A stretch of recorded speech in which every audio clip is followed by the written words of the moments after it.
India south अफ्रिकार 4th T20 खेल सरी जाइए। प्रथम इंडिया टॉस जीति बैटिंग निष्पत्ति नहीं एवं बैटिंग निष्पत्ति नहीं इंडिया बैटिंग रे करितला 283 रन एवं साउथ अफ्रिका ता विपक्ष रे करितला मात्र 148 रन। तो यही भाव में इंडिया तार 4th T20 रे मैच जीति 3-1 रे साउथ अफ्रिकार सीरीज टी को जीति जाइए एवं यही मैच रे player of the match होइचंती Tilak Varma.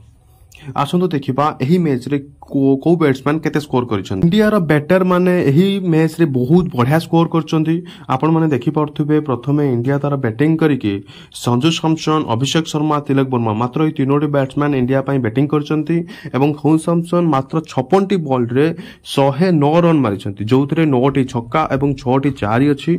Abhishek Sharma मात्र 18 टी बॉल रे 36 रन करचंती जोथरे 4 टी छक्का 2 टी चारि अछि एवं तिलक वर्मा 47 बॉल रे 120 रन करचंती जोथरे 10 छक्का एवं 9 टी चारि अछि। तो एही भाव में इंडिया रो बैट्समैन माने बैटिंग करिसंती। आसन देखिबा साउथ अफ्रिका रो बैट्समैन माने किभଳି बैटिंग करछन एवं केते रन करिसंती।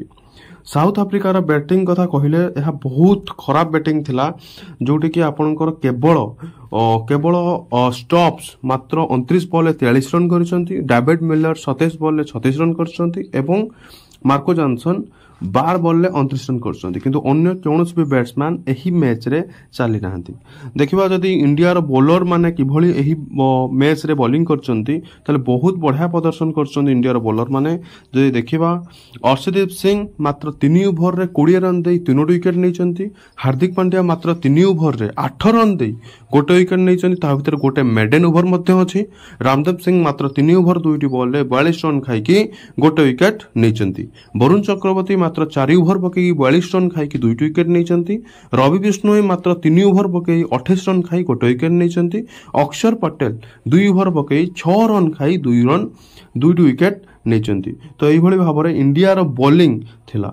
जदि हमें देखिबा साउथ अफ्रिका रो बॉलिंग देन यह बहुत खराब थिला। तो साउथ अफ्रिका तरफ मार्को जॉनसन मात्र 4 ओवर पकई 42 रन विकेट नहीं नहांती। तो कटचे मात्र 3 ओवर पकई 43 रन विकेट नहीं नहांती। शिमला मात्र 4 ओवर पकई 58 रन खाइछंती किंतु 1 विकेट पाइछंती। एही भली भाव में साउथ अफ्रिकार बॉलर माने बॉलिंग करछंती। तो शेष रे इंडिया तार जीत साउथ अफ्रिका रे बजाय रखिला। मात्र 148 रन ले साउथ अफ्रिका को ऑल आउट करी एही मैच टी को जीति जाइछि इंडिया एवं इंडिया एही मैच टी को 3-1 रे जीति जाइछि।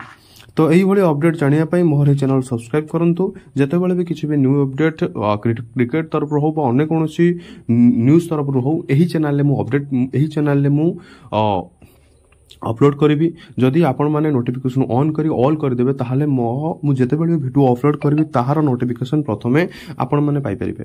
धन्यवाद।